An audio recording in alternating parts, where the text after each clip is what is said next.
महायुद्ध वच्चे सौथी मोटा समाचार आवी रह्या छे। ईराननो यूएई पर मोटो हुमलो, रास अल खोमाह अमीरातमां हुमलो कर्यो छे। एक मोटा समाचार, महायुद्ध वधु लांबू थाय एवा भणकारा छे। इजरायलना रक्षामंत्रीए चेतवणी आपी छे के हवे नईम कासिम इजरायलनो टार्गेट हशे। हिजबुल्लाहना जे प्रमुख छे ए नईम कासिम छे अने ए हवे नेक्स्ट टार्गेट हशे। तो महायुद्ध वच्चे आ मोटा समाचार। आ युद्ध वधु लांबू चालशे। ईराननो यूएई पर हुमलो, ईरान तरफथी घणी मिसाइलो छे ए यूएई पर दागवामां आवी छे। हवे एक नजर करी लईए के युद्ध झोन विस्तारनी। तो हाल जे अपडेट छे, इजरायलना रक्षामंत्रीए चेतवणी आपी दीधी छे અને કહ્યું છે કે હવે નઈમ કાસિમ ઇઝરાયલનો હવે પછીનો ટાર્ગેટ રહેશે। હિજબુલ્લાહનો પ્રમુખ છે નઈમ કાસિમ અને હવે ઇઝરાયલ તેને ટાર્ગેટ કરશે। એટલે હવે આ મહાયુદ્ધ વધારે લાંબુ ચાલવાનું છે, કારણ કે ઇઝરાયલે હવે હિજબુલ્લાહ અને તેના જે સાગરીતો છે એનું જે આખું નેટવર્ક છે તેને તબાહ કરવા માટે નક્કી કરી લીધું છે। તો બીજી તરફ ઈરાન તરફથી પણ હવે મિસાઇલો દાગવામાં આવી રહી છે, હુમલાઓ થઈ રહ્યા છે। ખાસ કરીને યુએઈ અને તેના પાડોશના જે દેશો છે એમાં યુએસ એરબેઝને ઈરાન નિશાન બનાવી રહ્યું છે। તો બીજી તરફ ઇઝરાયલ પણ લગાતાર હુમલાઓ કરી રહ્યું છે। એટલે આ હુમલો હવે વધારે લાંબો ચાલશે। ઇઝરાયલ અને ઈરાનનું યુદ્ધ વધુ ઉગ્ર બનતું જઈ રહ્યું છે। ઇઝરાયલ, અમેરિકા અને ઈરાન યુદ્ધનો આજે ત્રીજો દિવસ છે। એક રિપોર્ટ અનુસાર અમેરિકા અને ઇઝરાયલે મળીને ઈરાનના 1000થી વધુ ઠેકાણા ઉપર હુમલાઓ કર્યા છે।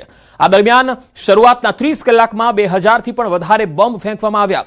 ઇઝરાયેલી વડાપ્રધાન બેન્જામિન નેતન્યાહુએ કહ્યું છે કે આવનારા દિવસોમાં તેહરાન પર હુમલા વધુ તેજ બનશે, જ્યારે ઈરાને જવાબમાં ઇઝરાયલ સહિત 9 દેશોમાં અમેરિકી બેઝ પર હુમલા કર્યા છે।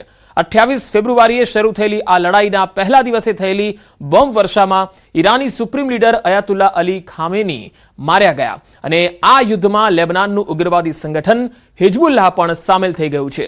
તેણે ઇઝરાયલમાં ઘણી જગ્યાઓ પર બોમ્બ વર્ષા કરી છે। બીજી તરફ ઇઝરાયલે બોર્ડરને અડીને આવેલા લેબનાનના 50 ગામો ખાલી કરાવી લીધા છે।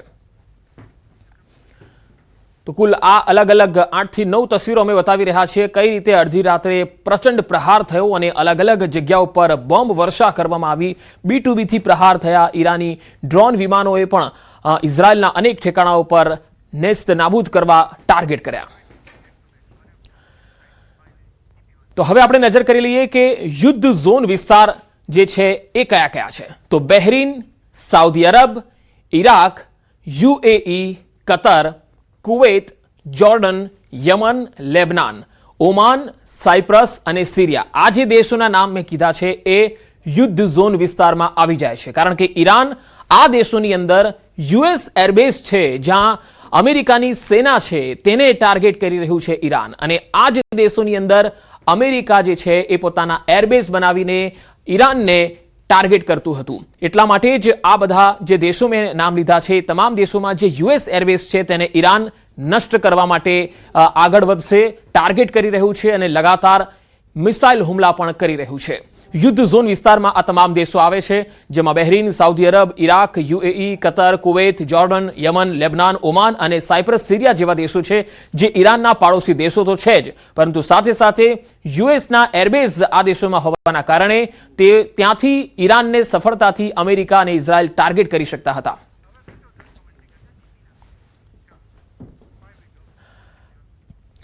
અને હવે આ તસવીરો તમે જોઈ શકો છો।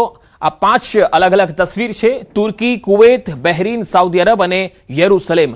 કારણ કે એક તરફ ઇઝરાયલથી જો હુમલા થઈ રહ્યા છે તો બીજી તરફ ઈરાન તરફથી પણ ઇઝરાયલ અને આસપાસના જે પાડોશી દેશો છે તેના ઠેકાણાઓને નષ્ટ કરવામાં આવી રહ્યા છે। સાઉદી અરબ, કુવૈત અને તુર્કીમાં પણ હવે હુમલો થયો છે અને ત્યાં જે ભારતીયો છે તેઓ પણ અત્યારે ગભરાયેલા છે। અન્ય તસવીરો પર નજર કરીએ તો યુએઈ, સાઉદી અરબની આ 6 તસવીરો તમે જોઈ શકો છો, જ્યાં કતાર, ઇરાક, કુવૈત, બહેરીન આ તમામ વિસ્તારોમાં યુએસ એરબેઝ અને મહત્વપૂર્ણ જે યુએસ સાથે જોડાયેલી સંસ્થાઓ છે, ઇઝરાયલ સાથે જોડાયેલા જે એરબેઝ છે તેને નષ્ટ કરવામાં આવી રહ્યા છે ઈરાન દ્વારા। એટલે આ યુદ્ધ જે છે એ હવે મિડલ ઈસ્ટની તણાવભરી સ્થિતિને વધારે ઉગ્ર બનાવી રહ્યું છે અને મિડલ ઈસ્ટના જે ખાડી દેશો છે તેમાં તણાવ જબરજસ્ત વધ્યો છે। તો મહાયુદ્ધની ઓઇલના ભાવ પર ભારે અસર જોવા મળી શકે। કાચા તેલના ભાવમાં રેકોર્ડ બ્રેક વધારો થયો છે। કાચા તેલના ભાવમાં 13% વધુનો ઉછાળો જોવા મળ્યો છે। 2023 બાદ આ સૌથી મોટો ઉછાળો છે અને તેના કારણે કાચું તેલ જો મોંઘું બનશે અને તેના ભાવ જો આ જ રીતે વધ્યા તો પછી આવનારા દિવસોમાં પેટ્રોલ ડીઝલના ભાવ પણ વધી શકે છે. ભારત 85% કાચું તેલ આયાત કરે છે અને મોટાભાગનું કાચું તેલ ખાડી દેશોમાંથી આવે છે અને આ ભાવ જો લગાતાર વધી રહ્યા છે જે 2023 પછીનો આ મોટો ઉછાળો છે. ખાડીના દેશોમાં સર્જાયેલા યુદ્ધના માહોલની સીધી અસર હવે અલગ અલગ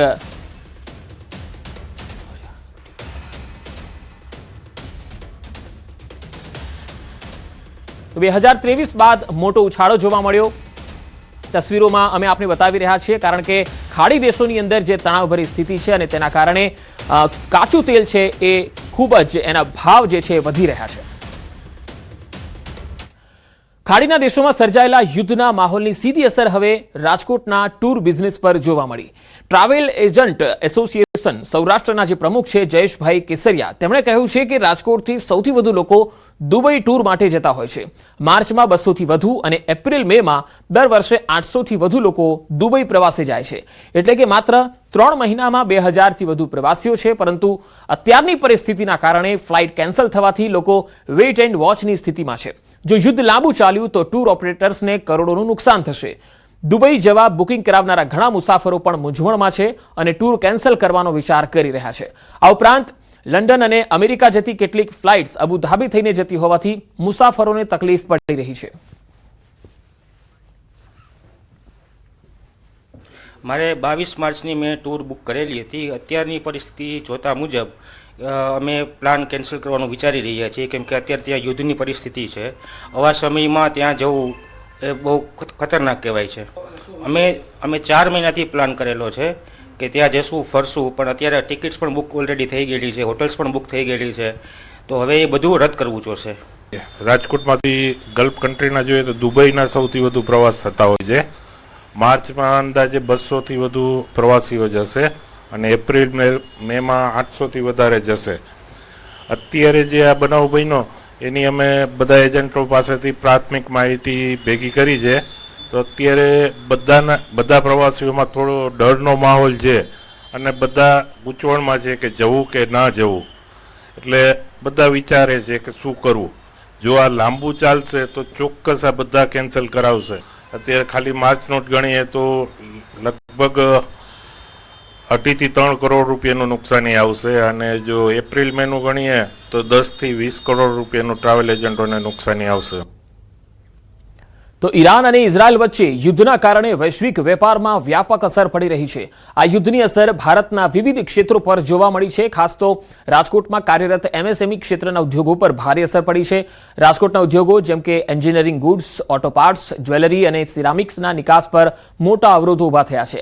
આ યુદ્ધના કારણે રેડ સી અને સ્ટેટ ઓફ હોર્મુઝ જેવા મહત્વના જળમાર્ગોમાં વ્યવહાર અસ્થિર બન્યો છે. આ કારણે ભારતીય નિકાસકારોને શિપિંગ ખર્ચમાં 15થી 20% વધારો અને ડિલિવરીમાં 15થી 20 દિવસનો વિલંબ થઈ શકે તેમ છે. તેલના ભાવમાં વધારો એમએસએમઈ ઉદ્યોગના ઇનપુટ ખર્ચ પર દબાણ ઊભું કરી રહ્યો છે. જો આ યુદ્ધ લાંબો સમય સુધી ચાલુ રહેશે તો વૈશ્વિક વેપારની સ્થિરતા પર ગંભીર અસર થઈ શકે. રાજકોટ જેવા ઉદ્યોગ કેન્દ્રોને તેની વધુ કિંમત ચૂકવવી પડી શકે તેમ છે.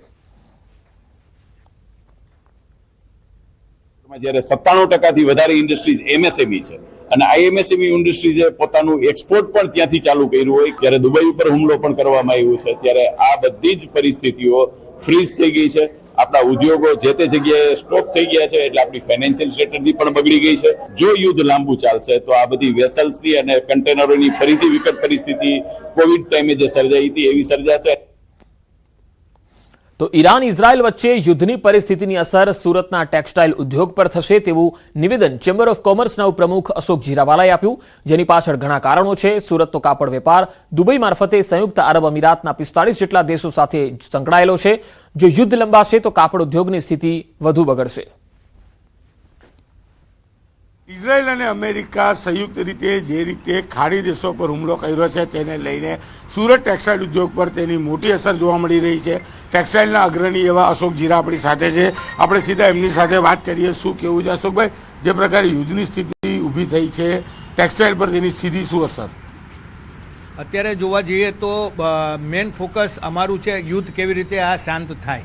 કારણ કે જે સેકન્ડ લાર્જેસ્ટ પ્રોડક્શન જે આખા વિશ્વની અંદર ચાઇના પછી સુરત કરી રહ્યું હોય ત્યારે મોટી ઇફેક્ટ અમને ટેક્સટાઇલ ઉદ્યોગને થવા જઈ રહી છે. કારણ કે અમે આરબ કન્ટ્રી અમીરાતની અંદર વાયા દુબઈ મતલબ ગલ્ફ કન્ટ્રીને 45 કન્ટ્રીઓની અંદર અમે અમારો માલ મોકલી રહ્યા છીએ, ખાસ કરીને આરબ અમીરાત. એમાં બુરખાનું કાપડ હોય છે, સલવાર કમીઝનું હોય છે. આવી રીતે અમારું કન્ટેનર મોઢે કપડું ત્યાં દુબઈ વાયા દુબઈ થઈને બધા કન્ટ્રીઓમાં જતું હોય. પણ જે રીતે અત્યારે જે માહોલ બની રહ્યો છે અને જે રીતે કહેવાય છે કે યુદ્ધના ભણકારા લાંબુ ચાલે એવા દેખાઈ રહ્યા છે, તો મોટું નુકસાન થશે. તો મધ્ય પૂર્વમાં યુદ્ધની પરિસ્થિતિની વચ્ચે મહેસાણાના 3 વેપારીઓ ફસાયા છે અને વતન વાપસી માટે સરકારને અપીલ કરી રહ્યા છે. 25 ફેબ્રુઆરીએ તેઓ દુબઈ ગયા હતા. વિમાની સેવાઓ બંધ હોવાને કારણે વેપારીઓ ચિંતામાં છે, તો પરિવાર પણ ચિંતામાં છે.